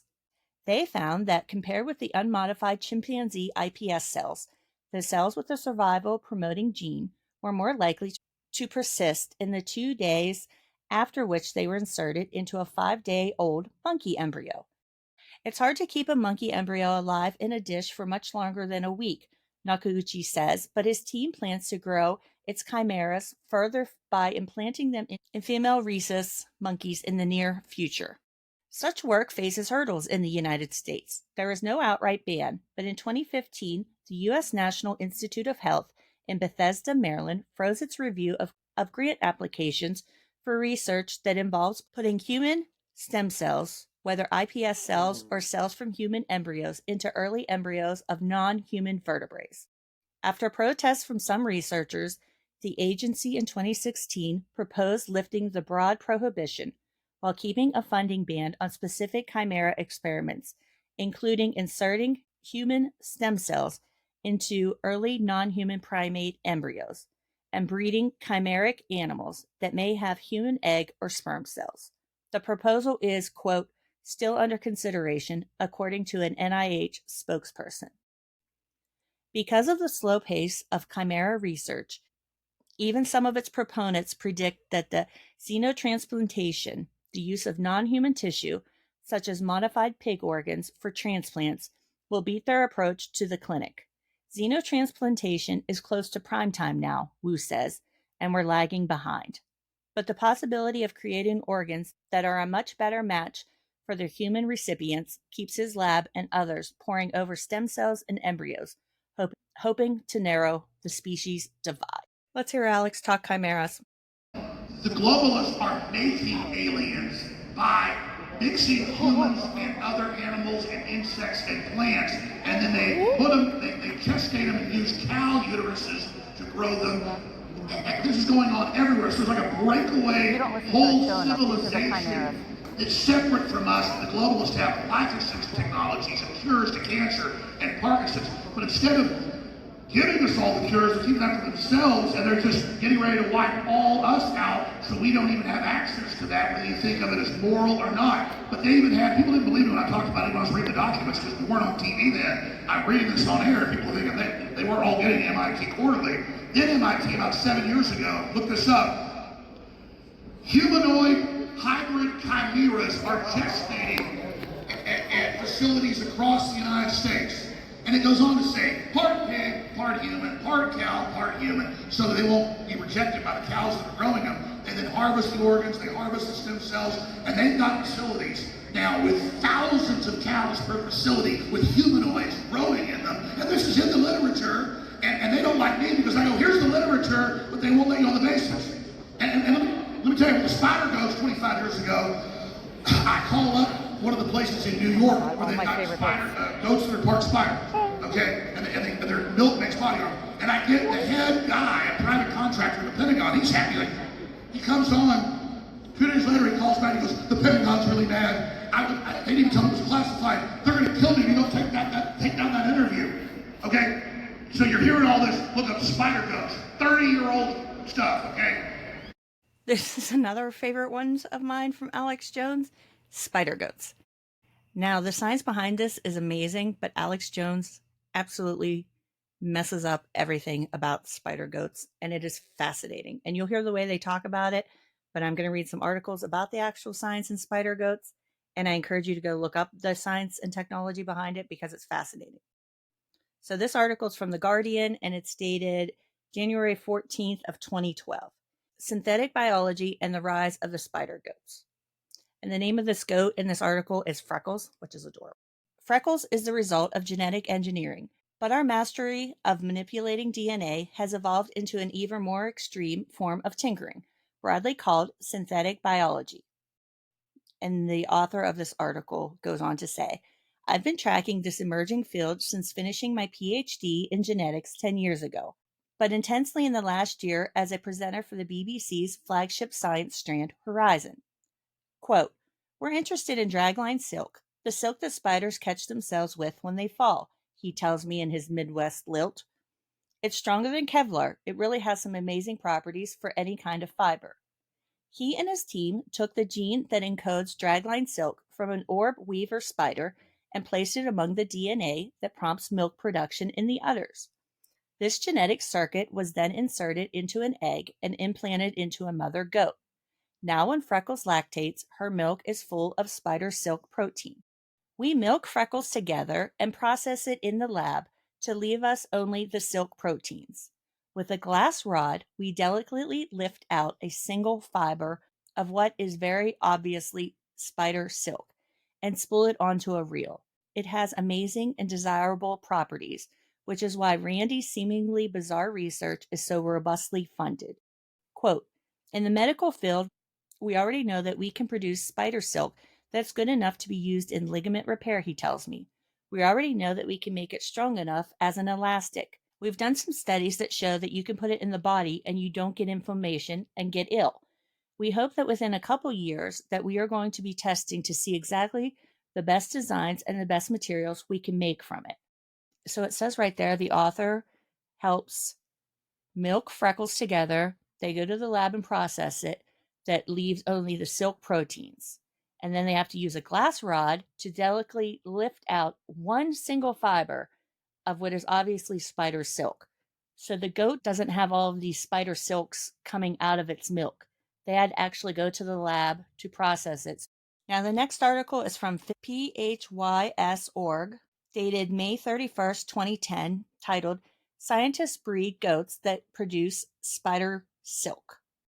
Researchers from the University of Wyoming have developed a way to incorporate spider silk spinning genes into goats, allowing the researchers to harvest the silk protein from the goat's milk for a variety of applications. For instance, due to its strength and elasticity, spider silk could have several medical uses, such as for making artificial ligaments and tendons, for eye sutures, and for jaw repair. The silk could also have applications in bulletproof vests and improved car airbags. However, spiders tend to be territorial, so when the researchers tried to set up spider farms, the spiders killed each other. To solve this problem, Randy Lewis, a professor of molecular biology at the University of Wyoming, and other researchers decided to put the spider's dragline silk gene into the goats in such a way that the goats would only make the protein in their milk. Like any other genetic factor, only a certain percentage of the goats end up with the gene. For instance, of 7 goat kids born in February 2010, 3 have tested positive for having the silk protein gene. When these transgenic goats have kids and start lactating, the researchers will collect the milk and purify the spider silk protein into much, much higher quantities, Lewis said. In the future, the scientists plan to incorporate the silk gene into alfalfa plants, which they said could produce even larger quantities of silk. They explain that not only is alfalfa widely distributed, it also has a high 20 to 25% protein content, making it an ideal crop to produce silk protein. Let's go back to Alex and spider goats. All of this, so as good as I tell you stuff is, it's also bad because there's a breakaway civilization that's really in like the year 2045, according to their estimates. They've already got way more advanced AI, everything else, but they can't get full control of the human population yet, because in an hour, if we wanted to tear up all the equipment and the AI systems and shut it down, we could. It's not that it's bad in itself, it's how it's being deployed against us. That's why they've got to get rid of the farms and the ranches and the gardens and people knowing how to build things and do things. They've got to make us obsolete first, and then they're going to release the real bioweapons that kill the majority of people. That's why COVID was just a drill, they admit it was, to get us locked down. So they release the real bioweapon, you just stay at home and die like you're supposed to. But we're not going to do it. And if they release the big bioweapon, we know who to go after, Bill Gates. We'll get you in here, Bill Gates.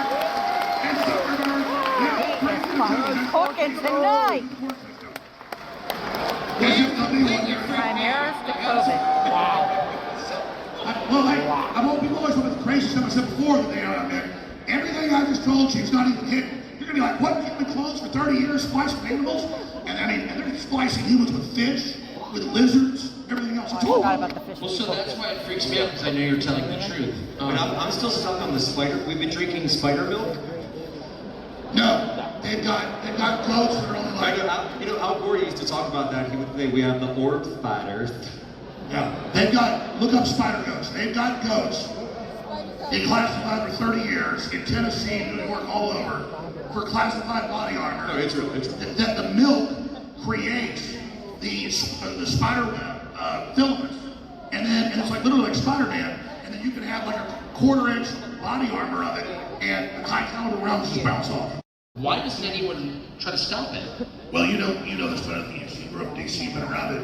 They get some little corrupt local politicians. They promote him to mayor. They promote him to state rep. They promote him to Congress. They promote him to the Senate. They promote him to the presidency. And all they want is a few gold bars and hookers and private jet. They just read what they're told to off a teleprompter. They're total puppets. There's no real statesmen. So the statesmen like Massey and Paul and others, they try to shut down. They try to shoot. They try to kill. Then you get a good old American like Trump, who loves the human system, loves his kids, loves his family, loves his grandkids, loves his golf courses. He's like, we're gonna get rid of this? I don't want to kill old people, I like them. And so, it's gonna be the pro-human future, team humanity that I talked about with Elon Musk. He asked, can we call it team humanity? He said yes, on air. It's team humanity versus team dehumanization, towards team death. It's team humanity versus team annihilation, team mad scientists. And at the top of the food chain of the New World Order are these old, degenerate, inbred, crazy families with King Charles right at the head of it, total eugenicist, just like his dad, who's going to come back as a virus to kill 80% of the world population. Prince Philip, you've got those horrible, disgusting people and all the big banks below them, and then the mad scientists that are there offering life extension and all this to these elites are the real people controlling it. They're the technocrats that are bringing this system in, and we're like an old school or an old church. They just like demolish it, wipe it out. These people, they want too much. They want their freedoms. Just kill them because they believe they have to have a world government to stop nuclear war. Then they proliferate the nuclear weapons themselves. Oh, they've got to have a world government to stop a bio attack. Then they release the bio attack. And so their excuse is, well, this technology is too dangerous. We've got to have a smaller, more manageable world population so we don't all kill each other. But then they're the ones that actually like to kill people. They're the ones that are actually the bad people. They're the ones that have to be removed from power and have the keys of control of society taken away from them. But first, it's kind of like Thanksgiving, where the parents are over at the big table and the kids are over here picking their nose at the little table. They see us as like little kids. We got to go over to the adult table and read what they're writing and saying because they're so arrogant. I've read hundreds of books and thousands of white papers where they openly say, humans are a failed species. We're going to get rid of them. The future's not human. You all know Harari and others. And they're literally talking about exterminating us. And if we don't stand up to them, then in a way we actually deserve it. But our children don't deserve it. So you need to research how evil your enemy is. Because to defeat your enemy, you got to know who your enemy is. Your enemy is the globalist, transhumanist, New World Order. So, I like the way that Alex described Trump, because I think it's true. The key to Trump is not just the ideas, he's not an ideologue, really. Trump likes people on an animal level. He just likes people. You see it when he's at McDonald's. You see it at every rally. He just has a gut level affection for people that is so different from when I watch Nancy Pelosi or the weird, creepy little guy who's the Republican speaker right now. Like they seem like when they talk, people are the problem.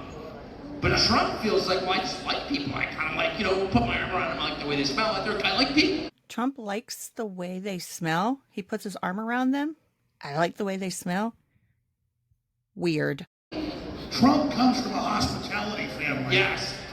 And so his dad, at the time he was 6 years old, would leave him in the summer all day at a building site.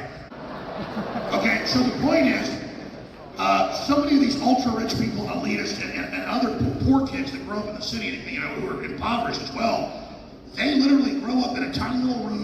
television and crime all around them and all this crap going on and sirens, and they've never been out in the woods, they've never been fishing, they've never been out to the desert, they've never traveled the world, they've never ever had a real job, they've never anything. And if you look at the politicians, and Democrats particularly, they are not connected to reality. So to them, everything human is scared. Do you hear that? They've never worked. They've never had a real job. They don't do anything. It's scary. They want sanitized, shrunken. I mean, if you look at Democrat Party politicians, they look like a demonic spider sucked their life force out. So these are... Wait, I'm sorry, I want you to stop. When you look at a Democratic politician, they look like a demonic spider sucked their life force out. I just want to acknowledge that. You better run the person so hard. I mean, the vibes, 20 feet from Hillary, you repel up there like... But look, knowledge is infectious. How the world works is infectious. They don't want people to get excited about knowledge. And once you do, it's addicting. And people ask me all the time, what do we tell young people to do? The opposite of what Hollywood tells you. Anything Democrats tell you, anything politicians say that are leftists, anything Hollywood says, anything BlackRock funds, it's simple. It's like somebody handing you cyanide or fentanyl. Don't take it, don't get near it, and just love your family, be strong. Don't feel bad because you don't have a bunch of money. Don't feel bad because you're trucking new. Don't feel bad. No, you've got a soul and you love God, you love your country, you love your family, and you are a trillion times richer than people like Zuckerberg and the rest of them. So be confident.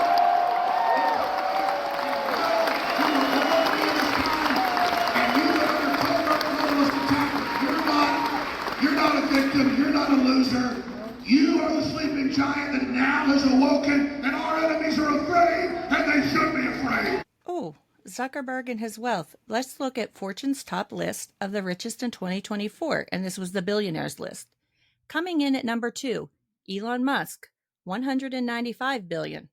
Coming in at number 4, Mark Zuckerberg, $177 billion. Just thought I'd throw that in there. You know, people say, Alex, oh, that's crazy. That could never be real. We could never live in a country like that. That would never happen. And then all of a sudden, Oprah Winfrey is doing these infomercials with Kamala Harris. Hold on. Right after the FBI seized all of the P. Diddy tapes that Oprah is on from the parties that he was holding. And so I used to think that, we got to protect Trump, we got to keep him safe, Now I realize there's somebody else we got to keep safe. We've got to keep Diddy safe, because that's the next guy they're going to go for.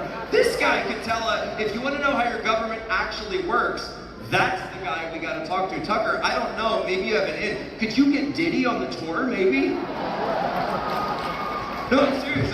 This is how they run the government, though. To joke about getting P. Diddy on the tour, if you have read the documents and the charges against him, is abhorrent. It is absolutely disgusting. But this is what they do. There's definitely another Epstein operation. There's an Epstein operation and there's a Diddy. He's the Black Epstein, okay? He's just the Black Epstein. He just is. I mean, right? I gotta be honest. Epstein, the question is, because people would say, how is it that so many of our world leaders have gone to an island such as that? Right? They say, how could this have happened? How could it be such an open secret? And then when it happens, people come out, and Bill Gates again, by the way, and suddenly people say, oh, we all knew there was stuff about Jeff. What do you mean you all knew about this? What do you mean you knew about this kind of stuff? And you realize we're looking at it backwards.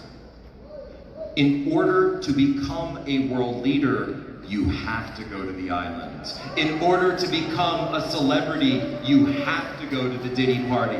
This is the way their system works. It's a rite of initiation. Absolutely, that's what I've explained.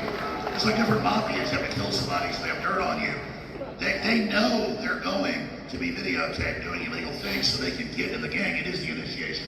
I went to Tucker Carlson's YouTube channel where he put out the recording of this event, and it is very different than my recording. And Alex Jones is going to drop an anti-LGBTQIA slur that begins with F, and I will point that out without saying the slur.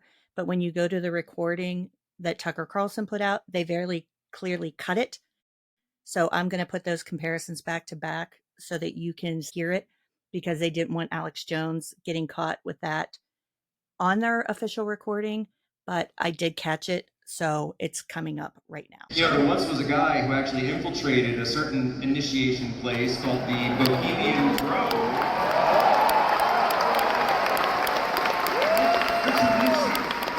You look up the tape, called the most goddamn faggot thing you'd ever seen. And I'm not attacking it. The point is, old-fashioned time with the Republicans, that was the way to compromise them. Like, well, hey, you want to join this particular Republican club, you got to do this. And Ronald Reagan and Nixon refused. That's well known. But that's because that's how you get Republicans. Hey, we'll tell your constituents you're sucking. You know what? He says right there, it's the most goddamn effity thing you've ever seen. Now, what the Tucker Carlson clip does is they skip over Alex Jones saying the disgusting thing that he just said, and they go right to, well, the thing is. So you will hear that. There once was a guy who actually infiltrated a certain initiation place called the Bohemian Grove. Yeah, well, the point is, old-fashioned time with the Republicans, that was the way to compromise them. Like, well, hey, you want to join this particular Republican club, you got to do this. And Ronald Reagan and Nixon refused. That's well known. Alex Jones did drop that and say that, and it was absolutely disgusting. But for the Democrats and some Republicans like Hastert, it's like, hey, do you know that girl at that party? She was 16. Next is, go in there with that 12-year-old girl or you're not in the club. And the next it's like, that 8-year-old? Go in there and strangle her, we're going to kill you. And let me tell you, they're not just raping kids. And Epstein Island and stuff, and I talked about it 15 years ago, first talked about it. They're killing kids, what he's doing. So they're only talking about 15-year-old girls that they kill them. So can I just ask you to assess my last question to you, Alex Jones, is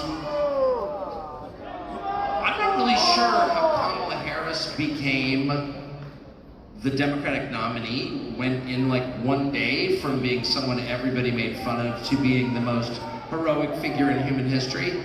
I'm still kind of bewildered by it, but I would be interested in your take on Kamala Harris. Who is Kamala Harris and how did she get here? So we're going to talk about Oprah Winfrey first, and then we'll talk about Kamala Harris and Willie Brown because they are going to talk about it in depth. So the story about Oprah being a self-teen prostitute comes from an unauthorized tell-all autobiography, and we all know how those go. So this is from the Today Show, and it was an interview done by Matt Lauer, and it's dated April 12th of 2010. And the title is Biographer, Oprah Called Self-Teen Prostitute. Kitty Kelly, author of new unauthorized tell-all about Oprah Winfrey, said Monday that the talk show host described herself as a teenage prostitute in a 1993 autobiography that she withheld from publication because it revealed too much. Kitty Kelly, the celebrity biographer who developed a reputation as a lightning rod for controversy with her tell-alls on Nancy Reagan and Frank Sinatra, says that Oprah's life is nonetheless choked with secrets, and she digs them out in her all-new book, Oprah, a Biography. There are so many secrets in her life, secrets about her relationships, secrets within her family, Kelly told Lauer. Even when she was writing her own autobiography, she was finally going to come forward. She described herself as a prostitute, which is a rather harsh description, I think. She talked about her teenage promiscuity, which is really kind of a natural outgrowth of a terrible, terrible sexual molestation she had endured. Caution over backlash, Kelly also said that Winfrey wields such formidable media clout that book companies shied away from signing Kelly to a deal to write the Oprah book. And now that she has, many TV interviewers are reluctant to have her on to talk about it. And she goes on in this interview to just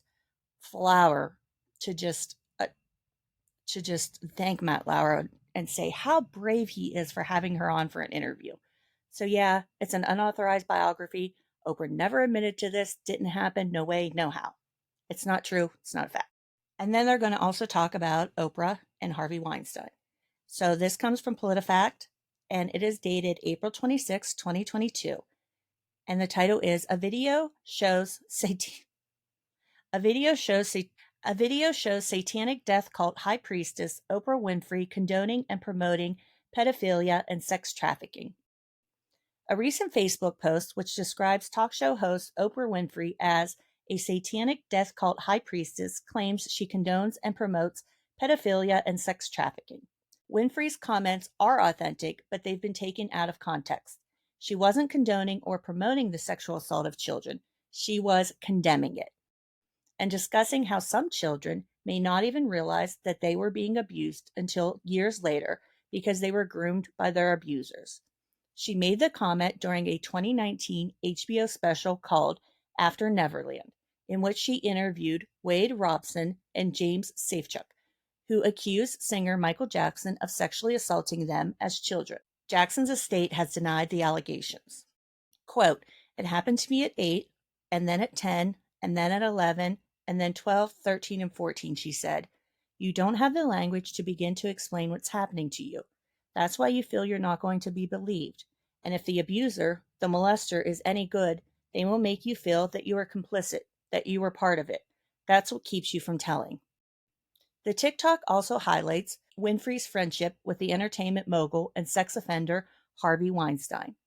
After news about the allegations against Weinstein broke in 2017, Oprah wrote on Facebook that she was processing the accounts of Harvey Weinstein's hideous behavior and that she hadn't been able to find the words to articulate the magnitude of the situation. She also said, quote, "Thanks to the brave voices we've heard this week, many more will now be emboldened to come forward every time this happens." And of course, they're going to talk about Willie Brown. He's always brought up when Kamala Harris is mentioned. And this article is from the San Francisco Standard, dated July 21st, 2024. Willie Brown says Biden should resign immediately. Let Harris be POTUS. Brown, who dated Harris when she was an Alameda County prosecutor in the mid-1990s, says he learned of Biden's decision 35, 40 minutes, maybe an hour ago, along with the general public. He urged Democrats who had been pushing for Biden to step aside to rally behind Harris. Quote, "I hope all of these Democrats who have been pushing Biden to quit will now show up and ring doorbells with me," he said. "Biden has the nomination if he wishes. I think he has indicated he doesn't wish it," Brown said. "He wishes the country to be better off, and he wishes us to beat Trump.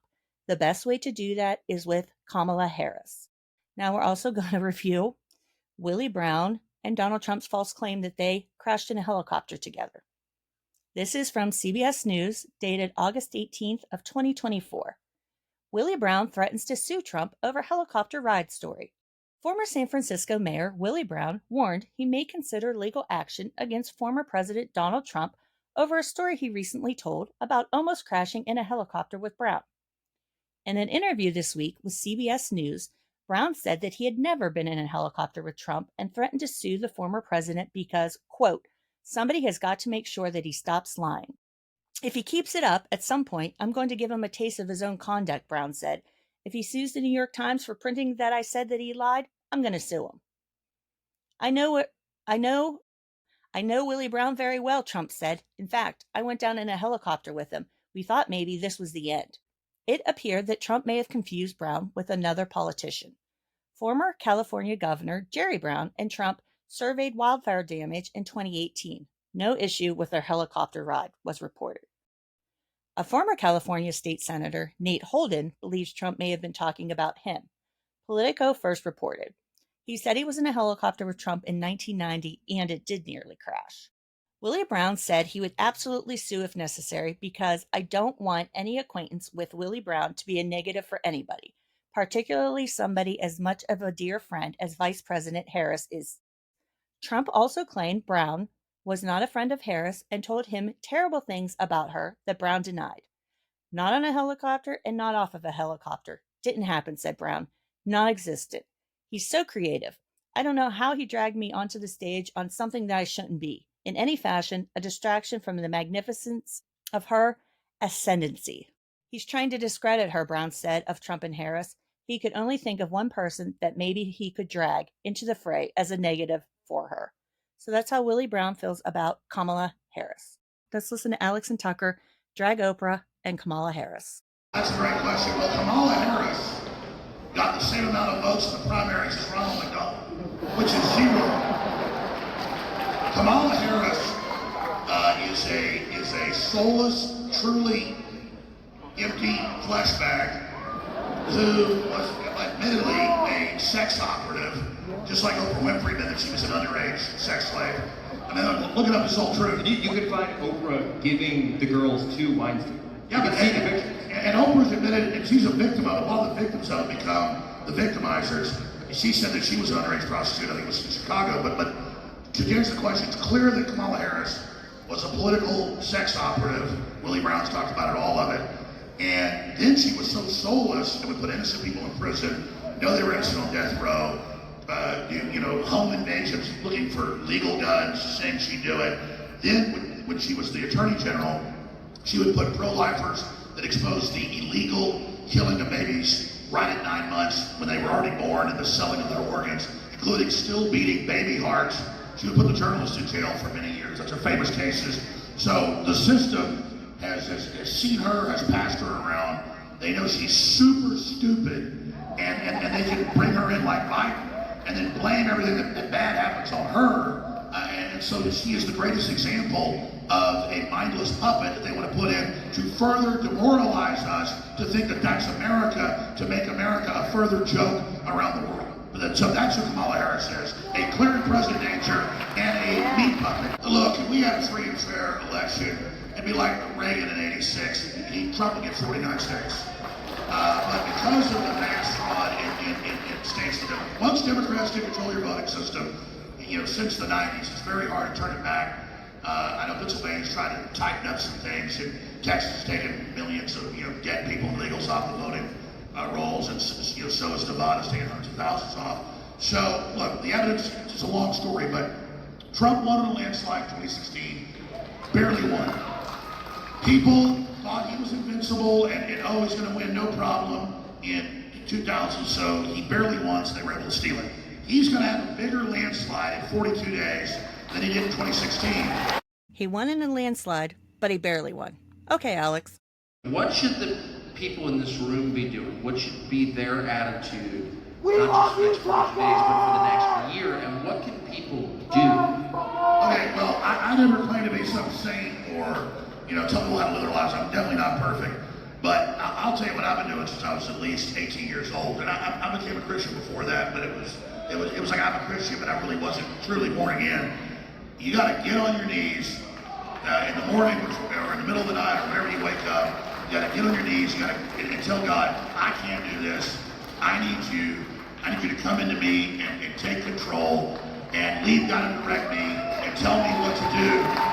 And you got to change your values to where you don't care what the world says or what the system says.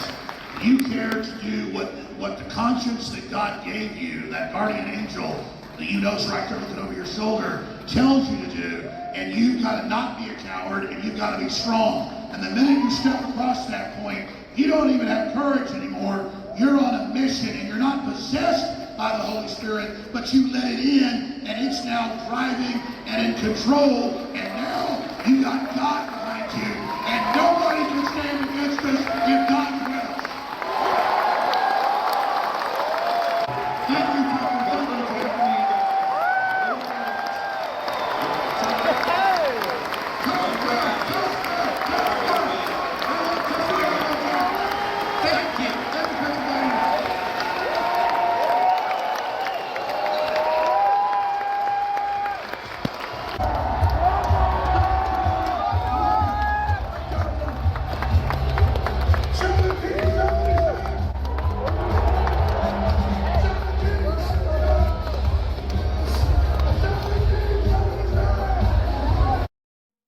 I had a different ending planned for this when I first did these episodes.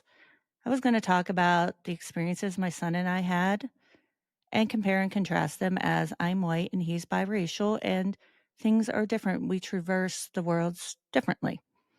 But something happened, and it was right before the election, and I had attended a Halloween party. And there were very few Democrats there, and it was a majority of Trump voters, which I'm aware of. That's, where I live in rural Western PA, and that's just a lot of our friends are. So I was at the party, and I went outside on the back deck. It was pretty hot in there, smaller place, and So I went outside to cool down, and sitting outside on the porch on the floor, outdoor carpeting, were two of my friends. I've watched them grow up. It was her and her girlfriend. They were sitting there, and across from them were two other females. I know they're partners. One's married, and the other one has a boyfriend as well. And one of the girls on the floor across from her, it's her sister-in-law. So they were into politics and, talking, very nice, calm. We've always been able to do that. So I got into the conversation as well. And it came down to, we wanted to understand how they could vote for Trump and vote against us, my family, and vote against their friend, and in particular, the one voting against her own sister-in-law. And they really had no answer, especially when we talked about dehumanizing language, rights being taken away, and things that we've heard in our lives and things that we've experienced.